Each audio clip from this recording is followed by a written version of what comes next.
औज़ु बिल्लाहि मिनश्शैतानिर्रजीम बिस्मिल्लाहिर्रहमानिर्रहीम। मैं आपका अपना शेख कामरान आपसे मुखातिब हूँ और ऐसी पाक जगह पे खड़ा हूँ कि जहाँ पे लोगों को, अवाम को, नुमाइंदगान को, इदारों को, गर्ज़ हर चीज़ को, हर ज़ीरो को, हर शख्स को इंसाफ़ मिलता है। नहीं मिल रहा तो एक गरीब को इंसाफ़ नहीं मिल रहा, नहीं मिल रहा तो एक गरीब दिहाड़ीदार को इंसाफ़ नहीं मिल रहा।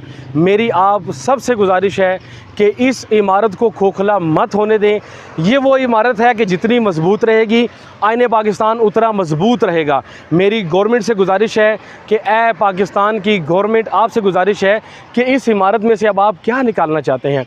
आप अपनी मफादात के लिए, अपने जो है वो खुशियों के लिए कितनी बार आइन में तरमीम करेंगे।